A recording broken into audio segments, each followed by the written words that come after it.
Hey guys what's up, कैसे हो आप। मैं हूं डॉक्टर परमेश्वर राजपूत। स्वागत है आपका अपने इस ऑनलाइन क्लासेस में जिसका नाम है Aurangabad institute of science. Guys आज हम माइटोकॉन्ड्रिया के बारे में डिटेल में डिस्कशन करेंगे। माइटोकॉन्ड्रिया को पावर हाउस ऑफ सेल भी बोलते हैं। जैसे सेल के अंदर बहुत सारे ऑर्गेनल्स रहते हैं। जैसे न्यूक्लियस होता है, उसे ब्रेन बोला है क्योंकि ब्रेन के जैसा फंक्शन करता है। एंडोप्लाज्मिक रेटिकुलम होता है, उसे पाइप सिस्टम बोला जाता है क्योंकि वो पाइप जैसा होता है।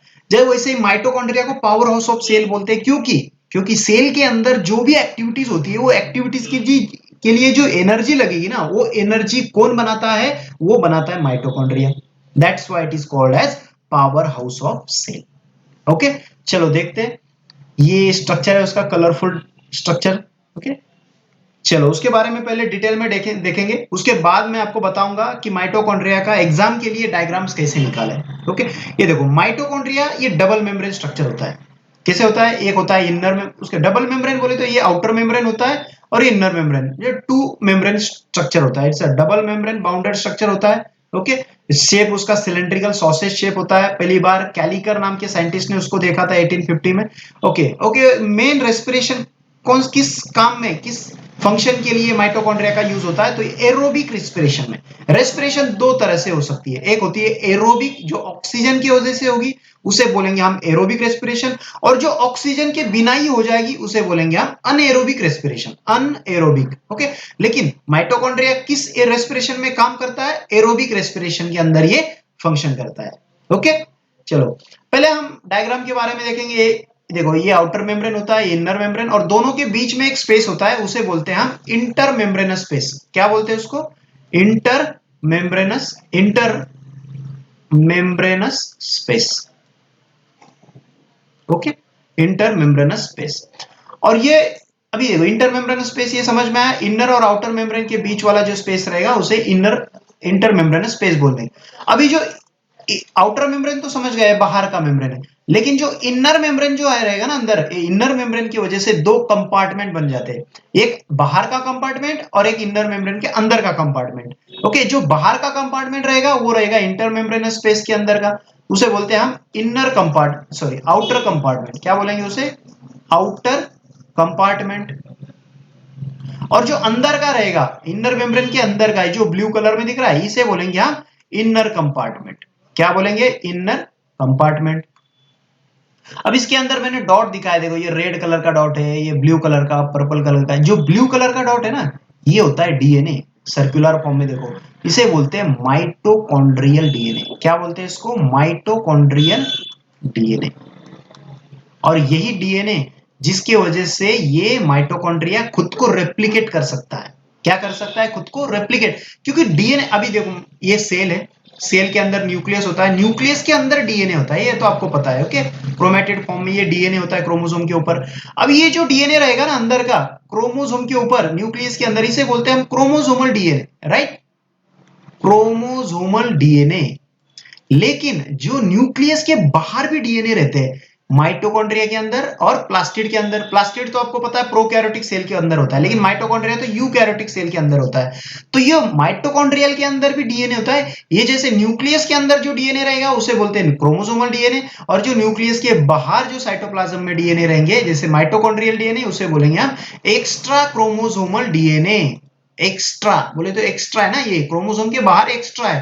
That's why it is called as extra chromosomal DNA. और एक्स्ट्रा क्रोमोसोमल डीएनए के दो टाइप्स होते हैं, एक प्लास्टिड में भी होता है और एक माइटोकॉन्ड्रियल भी होता है। तो जो एक्स्ट्रा क्रोमोसोमल डीएनए, इसे माइटोकॉन्ड्रिया के अंदर जो एक्स्ट्रा क्रोमोसोमल डीएनए रहेगा उसे बोलते हैं माइटोकॉन्ड्रियल डीएनए।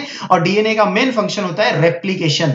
क्या करता है? खुद को रेप्लिकेट करने का काम करता है। तो माइटोकॉन्ड्रिया के अंदर खुद का ही डीएनए, तो क्या होगा? माइटोकॉन्ड्रिया खुद को रेप्लिकेट भी कर सकता है। That is why it is called as self replicating. Self replicating. तो इसका मतलब क्या हुआ? माइटोकॉन्ड्रिया खुद को रेप्लिकेट कर सकता है। It is a self replicating structure. समझ में आया? ओके, चलो देखते हैं आगे। ये देखो यहाँ पर जो इनफोल्डिंग स्ट्रक्चर है इसे बोलते हैं क्रिस्टी। और ये बहुत सारे, ये देखो बहुत सारे इनफोल्डिंग है। ये देखो यहाँ पर भी एक, यहाँ पर भी एक। ये जो इनफोल्डिंग स्ट्रक्चर इसे क्रिस्टी बोलते हैं, और एक सिंगल इसको क्या बोलेंगे? क्रिस्टा।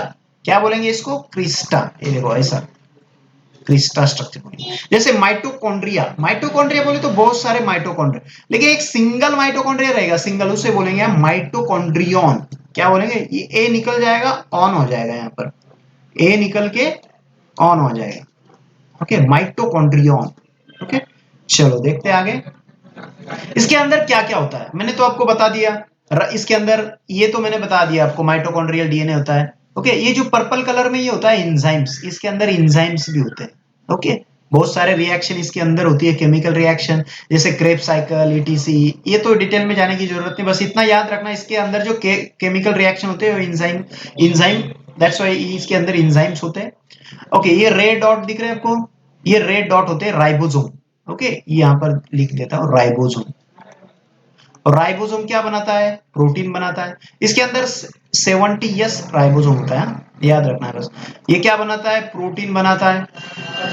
ओके, राइबोसोम क्या बनाता है? प्रोटीन बनाता है। इसके अंदर पर क्या बनेगा? इसके अंदर डीएनए रहेगा, इसके अंदर प्रोटीन रहेगा, इसके अंदर एंजाइम्स रहेंगे, लिपिड्स रहेगा। ओके, तो बहुत सारे स्ट्रक्चर इसके अंदर रहेगा। देखो ये यहाँ पर आपको समझ, ये प्रोटीन भी रहेगा राइबोसोम की वजह से, लिपिड, आरएनए, डीएनए तो है ही। अब ये राइबोसोम और डीएनए की वजह से मैंने आपको बताया था, ये खुद का प्रोटीन बना लेता है, खुद को रेप्लिकेट भी कर लेता है। That's why it is called known as self replicating organelles. Function क्या होता है? फंक्शन आपको बता देता हूं। फंक्शन होता है इसका सेल्यूलर रेस्पिरेशन। सेल के अंदर जो रेस्पिरेशन होता है उसे बोलते हैं cellular respiration. That's called aerobic respiration तो है ही, लेकिन ये सेल के अंदर होता है, that's why it is called cellular respiration. जैसे ह्यूमन बॉडी के अंदर भी होता है रेस्पिरेशन। ये देखो, ये लंग्स होते हैं, यहाँ पर बॉडी के अंदर लंग्स जो होते हैं ना, ये लंग्स, फुफ्फुस, इसके अंदर जैसे हम ऑक्सीजन लेते हैं, ऑक्सीजन लिया, कार्बन डाइऑक्साइड छोड़ा, तो ये भी एक रेस्पिरेशन है। ओके, लेकिन ये रेस्पिरेशन सेल के लेवल पे होता है क्या? बाहर, ये फिजियोलॉजिकल एक्टिविटीज हुआ। लेकिन जो ऑक्सीजन अंदर जाता है ना, ये सेल के लेवल पे भी यहाँ पर रेस्पिरेशन होता है, उसे बोलते हैं सेल्यूलर रेस्पिरेशन। अब ये रेस्पिरेशन के अंदर होता क्या है? इसके अंदर जो फूड रहेगा, फूड कैसे कॉम्प्लेक्स फॉर्म में रहेगा, ये कॉम्प्लेक्स फॉर्म का जो फूड है ये सिंपल फॉर्म में कन्वर्जन करता है माइटोकॉन्ड्रिया। और जब ये कॉम्प्लेक्स का जब सिंपल बनता है ना, तो इसके अंदर से रिएक्शन में एनर्जी रिलीज होती है। क्या रिलीज होती है? एनर्जी। और ये एनर्जी कैसे स्टोर होती है? एटीपी के फॉर्म में स्टोर होती है। एटीपी का लॉन्ग फॉर्म क्या है? Adenosine triphosphate. और यही एटीपी जब एनर्जी यूज किया जाता है तो एटीपी का एडीपी बन जाता है। ओके, एनर्जी यूज हो जाती है। अब ये एनर्जी बन जाती है, ठीक है, माइटोकॉन्ड्रिया क्या करेगा? कॉम्प्लेक्स सब्सटेंस को सिंपल में बनाएगा, एनर्जी लिबरेट होगी, एनर्जी एटीपी के फॉर्म में स्टोर होगी। अब ये एनर्जी को यूज कौन करेगा? ये एनर्जी का यूज करेगा सेल के अंदर बहुत सारी एक्टिविटीज। अभी सेल के अंदर जो भी एक्टिविटीज होगी ना, ये एक्टिविटीज के लिए एनर्जी लगेगी, और ये एनर्जी कौन देगा? ये देगा mitochondria. That's why it is called as power house of cell. अभी पढ़िए एक बार। Mitochondria involved in a cellular respiration, that is food is broken down into simple substance and stored energy is released in the form of ATP, and cell use this energy for various activity, and that is why mitochondria it is called as powerhouse of cell. Okay, अभी guys ये हुआ हमारा mitochondria के बारे में detail में discussion. अभी exam के पर्पज से ये माइटोकॉन्ड्रिया की डायग्राम कैसे निकाले आपको एक बार सिंपल में बता देता हूं। देखो ये एक हम ब्लैक स्क्रीन लेंगे। ओके, ये एक आउटर मेम्ब्रेन। देखो पहले शेप तो आपको याद रखना है, ये सिलेंड्रिकल शेप में उसका डायग्राम निकालना। ओके, थोड़ा सा अच्छा निकालेंगे। ये देखो ये,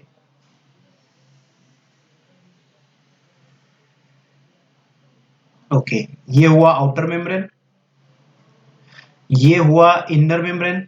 इनर मेम्ब्रेन कैसा रहता है? इनफोल्डिंग रहता है इनर मेम्ब्रेन का।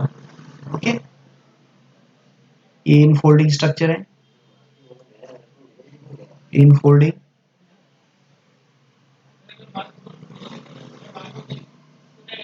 ओके, ये हुआ आउटर मेम्ब्रेन, ये हुआ इनर मेम्ब्रेन। इनर मेम्ब्रेन, ये डायग्राम एकदम सिंपल है, बस एक बार याद रखो बस, और आप भी प्रैक्टिस करो, ये याद हो जाएगा आपको कैसे है। ये देखो ये हुआ outer membrane,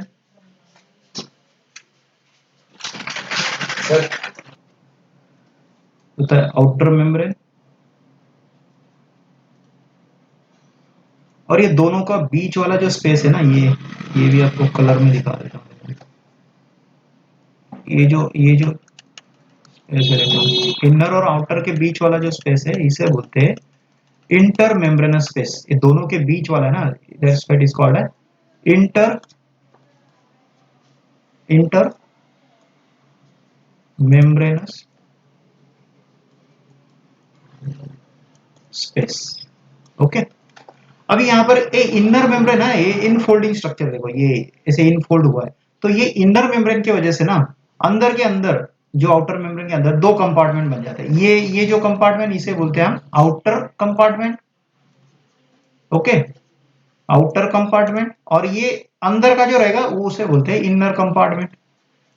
okay, outer compartment तो रहता है इंटर मेम्ब्रेनस स्पेस। ओके, जो इनर इनर कंपार्टमेंट जो रहता है ना उसके अंदर फ्लूइड रहता है, तो ये जो फ्लूइड होता है ना,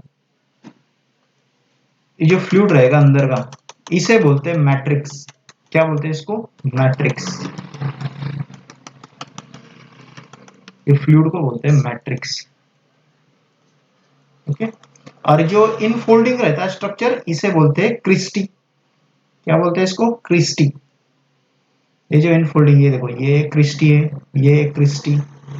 सिंगल को क्रिस्टा बोलते हैं, crista, one crista, the multiple crista combined we called it as cristae. देखो, तो ये क्रिस्टी हुआ, क्रिस्टी।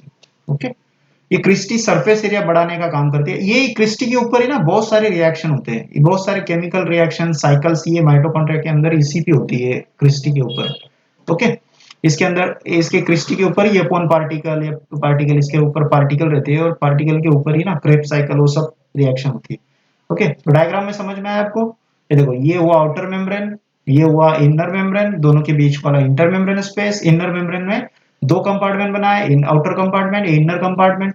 ये अंदर को बोलते हैं मैट्रिक्स, और ये जो पार्ट रहता है इसे बोलते हैं क्रिस्टी। बस इतना सा याद रखो, बाकी कुछ याद रखने की जरूरत नहीं। और एक स्ट्रक्चर इसमें ऐड कर लेना, एक देखो, माइटोकॉन्ड्रियल डीएनए इसके अंदर ऐड कर देना बस। ये देखो, ये माइटोकॉन्ड्रियल डीएनए इसके अंदर ऐसे। ओके, ये इसे बोलते हैं माइटोकॉन्ड्रियल डीएनए, माइटोकॉन्ड्रियल डीएनए।